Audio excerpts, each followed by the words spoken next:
22절로 31절입니다. 한 구절씩 교독합니다. 또 제자들에게 이르시되 그러므로 내가 너희에게 이르노니 너희 목숨을 위하여 무엇을 먹을까 몸을 위하여 무엇을 입을까 염려하지 마라.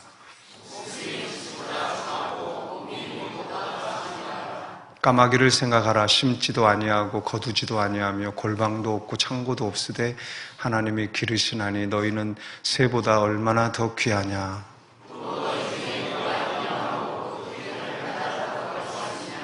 그런즉 가장 작은 일도 하지 못하면서 어찌 다른 일들을 염려하느냐.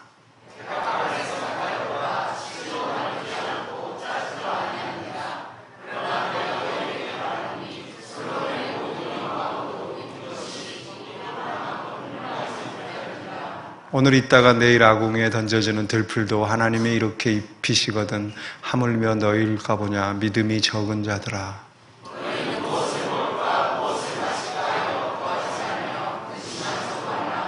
이 모든 것은 세상 백성들이 구하는 것이라 너희 아버지께서는 이런 것이 너희에게 있어야 할 것을 아시느니라.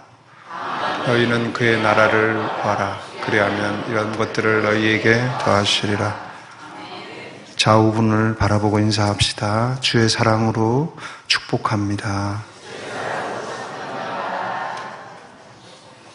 오늘 저는 누가복음 강해 23번째로 가장 작은 일도 하지 못하면서 이런 제목으로 하나님의 말씀을 전하겠습니다. 예수님 당시의 고대 문명사회나 2000년이 지난 지금의 현대 문명사회에서나 똑같은 것이 있는데 그것은 의식주 문제로 염려하는 것입니다. 입는 거, 먹는 거, 또 사는 집의 문제로 끊임없이 염려합니다. 이것은 부의 격차와 상관이 없습니다. 경제적으로 쪼들리고 빈곤한 삶을 사는 사람도 염려하고요. 넉넉하고 부유한 삶을 사는 사람도 염려합니다. 오늘 본문의 앞부분인 13절부터 21절까지를 보면은 무리 중에 한 사람이 예수님께 와서 말하기를 선생님, 제 형에게 명하셔서 유산을 나와 나누라고 해주세요 라고 부탁을 하죠. 자신의 형이 예수를 믿는 사람인데도 불구하고 부모에게 받은 유산을 혼자 독차지하려고 했던 것 같아요. 그러니까 가난한 동생은 형이 좀 나를 배려해서 유산을 나눠주면 얼마나 좋을까 기대했는데 손톱만큼도 자기를 생각해 주지 않는 형이 야속해요. 그러다 참다 예수님을 찾아와서 도움을 청하는 겁니다. 이렇게 가난하고 빈궁하면요, 한 푼이 소중한 거예요. 어떻게 내 가족을 입히고 먹이고 집을 마련해 살아야 하나 항상 염려할 수밖에 없는 거예요. 그러니 유산이 되게 그렇게 중요하게 여겨질 수밖에 없죠. 이어서 예수님이 들려주신 비유를 보니까 한 부자가 있는데 얼마나 일이 잘 되고 밭에서 이 수익을 얻는데 수익이 날로 늘어나는 거예요. 사업이 너무 잘 돼요. 그래서 이 사람은 이렇게 재산이 늘어나는데 재산을 쌓아둘 곳이 없구나. 어떻게 하지? 라고 염려를 하더라는 거예요. 가난한 사람은 돈이 없어 염려하고 부한 사람은 늘어나는 돈의 관리 때문에 염려합니다. 자, 우리가 생각을 해봅시다. 만약 예수님이 말씀을 해주셔서 형이 유산을 동생에게 나누어 줬다고 생각해 봅시다. 동생이 재산이 생기면 염려하지 않을까요? 그때부터 염려하지 않으며 살까요? 부자가 헌 곡간을 헐어버리고 크고 튼튼한 새 헛간을 지어서 재물을 안전하게 관리하며 살 수 있게 되었습니다. 그러면 더 이상 염려하지 않을까요? 불행하게도 그는 그날 밤에 하나님이 영혼을 불러가심으로 새 헛간 준공식을 앞두고 그만 죽고 맙니다. 죽는 날까지 재물 때문에 염려하다가 드디어 누리나 싶을 때 죽어요. 허무의 끝판왕입니다. 우리는 알아야 합니다. 염려에 빠지면요, 염려에 절여지게 돼요. 염려가 습관이 되면요, 죽을 때까지 염려만 하다가 죽습니다. 염려를 계속 하는 한 결코 염려를 벗어난 인생을 살 수 없다. 성경은 그것을 우리에게 일깨웁니다. 그러면 우리 인생을 이렇게 무가치하고 허무하게 만들어버리는 이 독소, 염려, 이거를 어떻게 멈추게 해야 할까요? 첫째, 다 같이 읽습니다.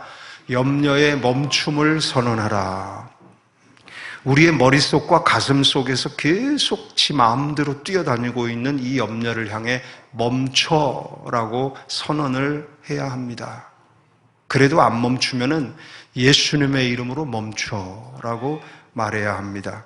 22절을 읽어봅시다. 또 제자들에게 이르시되 그러므로 내가 너희에게 이르노니 너희 목숨을 위하여 무엇을 먹을까 몸을 위하여 무엇을 입을까 염려하지 말라. 단호한 말씀입니다. 예수님께서 제자들에게 염려하지 말라라고 말씀하셨으니 제자인 나는 순종함으로 염려하지 않겠다라고 다짐해야 합니다. 매일 이 다짐을 하면 좋습니다. 특별히 뭘 먹을까 뭘 입을까 염려하지 말라 하셨으니 나는 먹는 것 입는 것에 대해 염려하지 않겠다라고 다짐해야 합니다. 어렸을 때 누군가에게 들은 격언이나 속담 그런 거 예를 들면 하늘이 무너져도 솟아날 구멍은 있다 같은 그런 근거도 없는 말을 붙들 것이 아니라 예수님의 제자인 성도는 예수님의 말씀을 붙들어야 합니다. 물론 우리의 현실은 먹을 것이 부족해요. 살 거처도 불안해요. 겨울이 다가오는데 따뜻한 옷이 없는 게 우리 현실이에요. 그러나 그것들에 대해 염려를 하다가 질병의 20%의 원인이 되는 이 염려를 방치함으로 병에 걸려버리면 버텨내야 할 현실을 버텨낼 수가 없잖아요. 하나님이 주실 미래에 예비해 놓으신 그 축복을 경험할 그 내일을 기약할 수 없잖아요. 의인은 7번 넘어져도 다시 일어나는 사람이고요. 무릇 지킬 만한 것보다 더욱 내 마음을 지키라. 생명의 근원이 위에서 남이니라 라고 하셨으니 마음을 지켜내고 건강을 지켜내야만 다시 일어날 수도 있고 훗날을 기약할 수도 있으니 염려를 그대로 놔두면 안 된다는 것이요. 염려가 내 생각과 마음을 자기 안방처럼 드나들며 휘젓고 다니도록 방치하면 안 된다는 것입니다. 염려가 마음의 안방을 차지하면 하나님을 믿는 성도임에도 이상한 행동을 하더라고요. 하나님을 믿었던 아하시아 왕은 실수로 다락난간에서 떨어졌어요. 근데 그 병이 낫지를 않아요. 이 병이 나을까? 아무리 치료해도 낫질 않네. 아무래도 이거 죽는 거 아닌가? 계속 염려를 하다 보니까 불안이 커지고 너무 불안하다 보니까 신하를 에그론에 보내어 바알세붑이라는 가짜 신에게 이 병이 낫겠나 물어보라고 합니다. 하나님을 믿는 성도라고 해도 염려에 사로잡히면 점쟁이를 찾아가고요. 사주팔자 보는 철학관 찾아가서 묻는 그런 말도 안 되는 행동을 합니다. 염려가 가득하면 악신이 들어옵니다. 하나님을 믿었던 사울왕이지만 너무 지나치게 염려를 해요. 이 나라를 어떻게 지켜야 하나? 백성들의 마음을 어떻게 얻어야 하나? 누가 이 왕좌를 빼앗아가면 어떻게 하지? 늘 염려를 하고 두려워하니까 악신이 들어와서 번뇌하게 하고 미치게 만들어버리는 거예요. 하나님을 믿어도 염려에 사로잡히면 마귀 한 마리를 이기지 못합니다. 그렇기에 염려가 마음속에 쌓여가도록 놔두면 안 돼요. 예수님의 말씀으로 마음과 생각을 사로잡아야 합니다. 예수님이 염려하지 말라라고 하셨으니 염려하지 않기로 작정하고 순종해야 합니다. 둘째, 다 같이 읽습니다. 긍정의 회의를 일으키시기 바랍니다. 염려를 확실하게 멈추기 위해서 염려를 하지 않아도 되는 이유를 찾으십시오. 예수님은 왜 제자들에게 염려하지 말아라 단호하게 명령하시는 걸까요? 인간의 한계와 하나님의 능력을 아셨던 것이죠. 대비와 대조입니다. 대비, 인간은 한계투성이의 연약체예요. 이에 대비해서 하나님은 모든 걸 하실 수 있는 완전체이십니다. 이 대비점을 가지고 대조를 해보세요. 대조, 한없이 연약한 인간은 자신이 하나님인 양 자신의 힘으로 모든 문제를 해결하겠다고 끙끙거리며 살아요. 어리석은 존재죠. 이에 대조적으로 완전체이신 하나님은 어떠십니까? 만약에 하나님도 인간과 똑같이, 그런 인간과 똑같이 자신의 하나님 됨을 뽐내고 의수되면서 인간을 거만하게 내려다보면서 정죄하고 심판하신다면 하나님입니까? 그런 분이? 우리 하나님이 그런 분입니까? 그 반대입니다. 한계투성이의 연약한 인간을 구원해 주시기 위해서 자신의 모든 것을 희생하시는 사랑의 하나님이십니다. 하나님과 인간은 대조적입니다. 그렇다면 이 대조가 어떻게 조화를 이룰 것인가? 인간이 자신의 한계를 인정하면 됩니다. 그리고 하나님의 하나님 되심을 인정하고 하나님을 향해 가슴을 열고 하나님의 사랑이 내게 임하도록 원하고 바라고 기도하면서 하나님을 갈망해야 합니다. 그럴 때 하나님께서 그 사랑을 공급해 주셔서 그 가슴을 채워주시고 그를 신의 성품에 참여하도록 초대하십니다.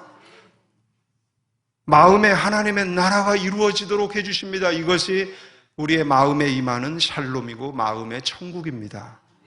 세상의 모든 물은 낮은 곳으로 흐르고 깊은 곳에 고이죠. 온 우주에 충만한 하나님의 사랑의 에너지는 겸손한 자의 마음을 향해 모이고 그곳에 고입니다. 하나님은 어디 계십니까? 나를 제외한 여기 계시고 저기 계십니까? 아닙니다. 하나님은 내 안에 계십니다. 나의 한계를 인정하고 하나님의 능력을 인정하고 그 하나님을 향해 마음을 열고 하나님을 모셔드린 내 안에 계십니다. 내 안에 계신 이 하나님의 전능하신 능력으로 내 안에 계신 그 하나님의 사랑으로 지금 내 심장이 뛰고 있습니다. 인간의 한계가 무엇입니까? 자신의 심장 하나도 자기 마음대로 멈추지도 뛰게 하지도 못한다는 거죠. 심장아, 오늘 10만 번 이상을 뛰느라고 고생 많았다. 1시간만 좀 쉬어라. 그럴 수 있어요?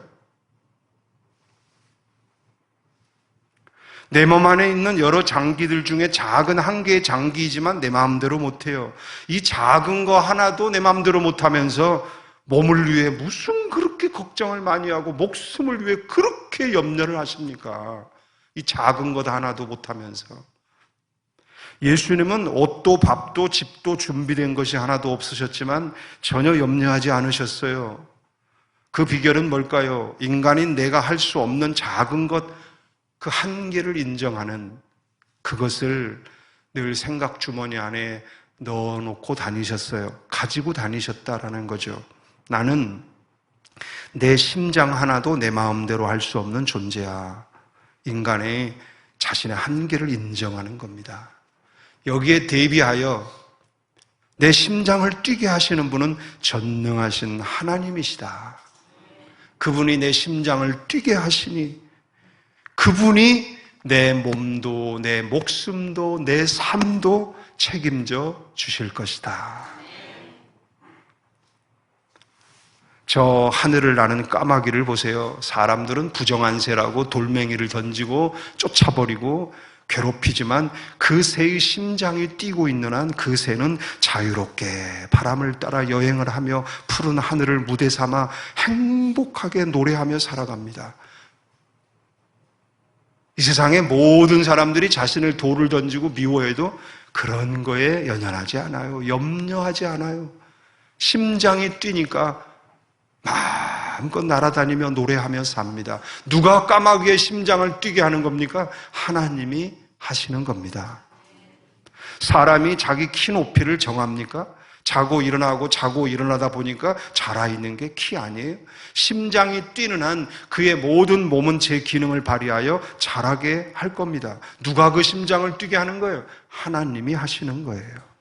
들의 백합화를 보세요. 그 생명이 시들지 않는 한 백합화는 솔로몬의 왕관보다도 아름다운 자태를 뽐내며 세상을 향해 웃고 있습니다.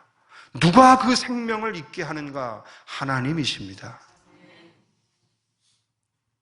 다 같이 한번 읽어봅시다. 까마귀를 생각하라. 심지도 아니하고 거두지도 아니하며 골방도 없고 창고도 없으되 하나님이 기르시나니 너희는 새보다 얼마나 더 귀하냐.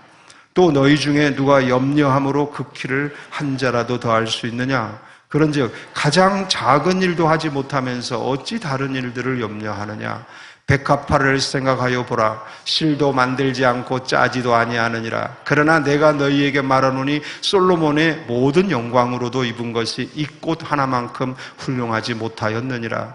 오늘 있다가 내일 아궁이에 던져지는 들풀도 하나님이 이렇게 입히시거든. 하물며 너희일까 보냐. 믿음이 저하건 자들아. 너희는 무엇을 먹을까 무엇을 마실까 하여 구하지 말며 근심하지도 말라. 이 모든 것은 세상 백성들이 구하는 것이라. 너희 아버지께서는 이런 것이 너희에게 있어야 할 줄을 아시느니라. 다만 너희는 그의 나라를 구하라. 그리하면 이런 것들을 너희에게 더하시리라. 아멘. 물새와 참새가 대화를 합니다. 물새가 참새에게 말합니다. 저 인간들을 좀 봐봐. 저 인간들을. 돈 때문에 아우성치고 허둥대며 이리저리 분주하게 뛰어다니고, 아이고, 정신없이 사는 저 불쌍한 꼴들을 좀 보라고. 이 말을 들은 참새가 물새에게 이렇게 말합니다. 그러네. 아마 저들에게는 우리를 돌봐주시는 하나님 아버지가 계시지 않는 모양인가 봐.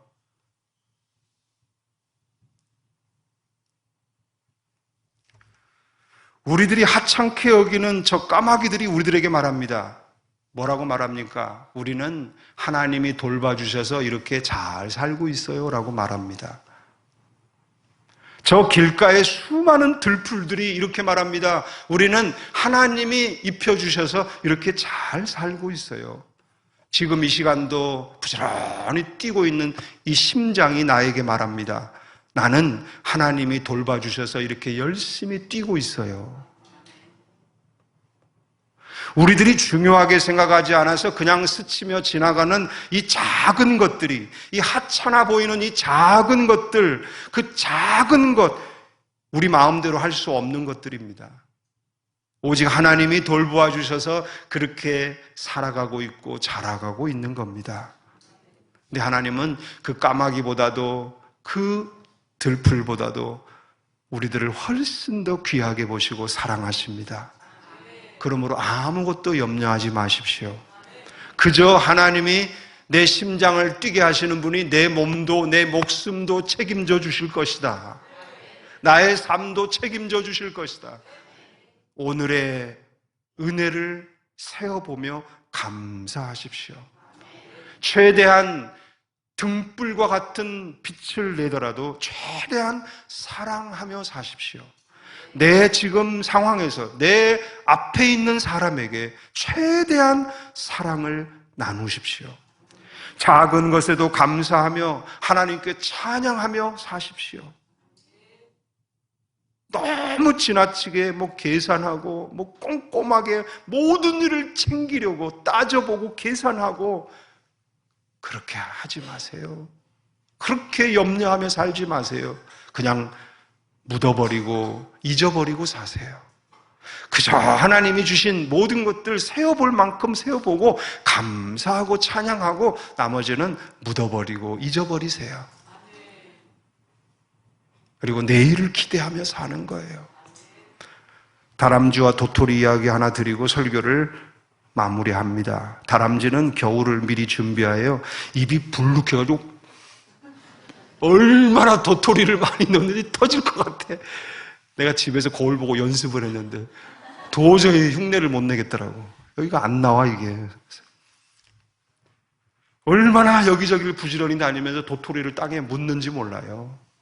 긴 겨울을 대비하며 수십 군데 도토리를 묻어둡니다. 근데 문제는 자기가 어디에 묻어두었는지 잊어버린다는 거예요. 잊어버려요.